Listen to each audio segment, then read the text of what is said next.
इस वक्त की बड़ी खबर, मुझे बोला गया है, सब कुछ रोक के आपको बता रहा हूं। बड़ी खबर इस वक्त हमारे सामने आ रही है। बीजेपी राज्यसभा सांसद लोकसभा में पहुंचे। लोकसभा की दर्शक गैलरी फुल हो चुकी है। यह बड़ी खबर है।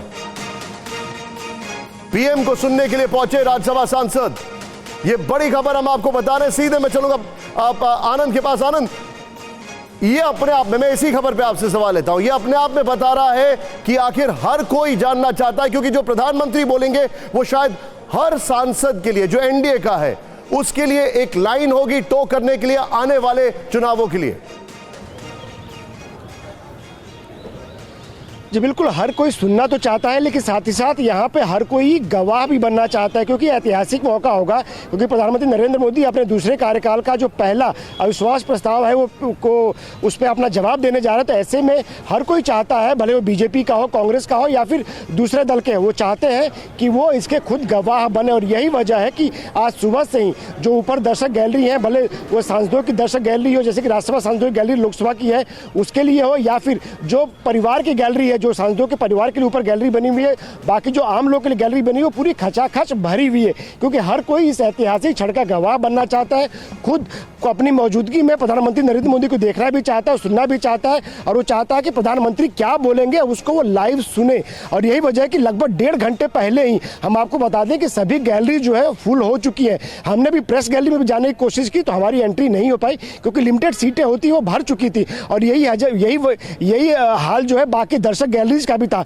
जो राज्यसभा के सांसद हैं बीजेपी के, वो ऊपर बैठे हुए हैं। इसके अलावा जो राज्यसभा सांसद, बस कुछ क्षणों के लिए राहुल, क्या क्या बोल सकते हैं प्रधानमंत्री, वो वाला ग्राफिक्स प्ले ऑन करिए यहां पर। Anand ji please go ahead.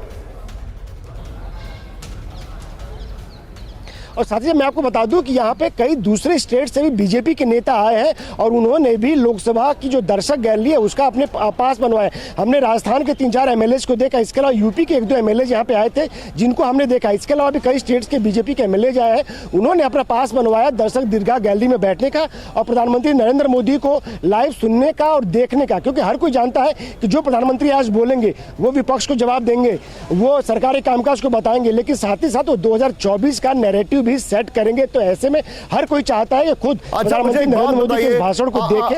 Anand ji मुझे एक बात बताइए, इसकी तैयारी, इस मोमेंट की तैयारी, उसमें क्या क्या हुआ, कैसे हुआ, उसका क्या क्या डिटेल आपके पास है? ये देखिए, जैसा कि हमने पहले बताया कि पिछले 3 दिन से प्रधानमंत्री क्या बोलेंगे उसकी तैयारी चल रही है। हर मंत्रालय से इनपुट्स लिए गए। इसके अलावा जिन स्पीकर्स ने लोकसभा के अंदर प्रधानमंत्री को लेकर जो व्यक्तिगत हमले किए उसकी डिटेलिंग प्रधानमंत्री को दी गई है, उसका जवाब तैयार किया गया है। और साथ साथ सरकार के जो मेजर अचीवमेंट्स है उसको लेकर भी प्रधानमंत्री के भाषण में शामिल किया गया, सारे इनपुट्स लिए गए। तो जो प्रधानमंत्री आज बोलेंगे तो बिल्कुल सिलसिलेवार ढंग से एक आरोप का जवाब देंगे। मैं यही सवाल टॉस ओवर करूंगा आनंद जी, मैं यही सवाल पंकज भाई के पास जाऊंगा। पंकज जी एक बात बताइए, आप अगर बात की जाए इकोनॉमी पर, निर्मला सीतारमण जी ने बोल दिया है, राहुल गांधी को स्मृति ईरानी जी ने जवाब दिया है, आप मणिपुर की बात की जाए या अचीवमेंट्स की बात की जाए तो गृह मंत्री जी ने बोला है।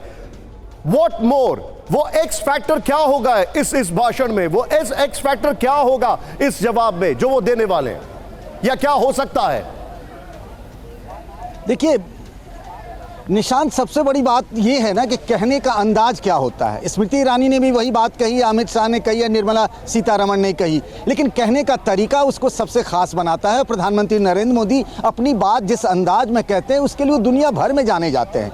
कमोबेश जो बहुत सारे लोगों ने कहा कि सरकार के कामकाज का ब्यौरा दिया गया, उसमें से कई ब्रॉडर पर्सपेक्टिव में प्रधानमंत्री भी अपनी बात रखेंगे, इकोनॉमी की भी बात रखेंगे। वो कहते रहे हैं, उन्होंने कहा भी है कि जब तीसरी बार उनकी सरकार बनेगी तो हिंदुस्तान दुनिया में तीसरी इकोनॉमी बन जाएगी। वो सपने भी बताएंगे, जो चीजें की गई है वो भी दिखाएंगे, बताएंगे। जिन विपक्ष के नेताओं ने उनके खिलाफ जो बातें कही उसके एक एक पॉइंट बार जवाब भी देंगे। और वो मैंने कहा कि पिछला जो कामकाज और आगे आने वाला क्या करेंगे, क्या उनके मन में है, वो सारी बातें अपने तरीके से जो कहते हैं ना वो बहुत असर करता है। ठीक है, आप मेरे साथ बने रहिए।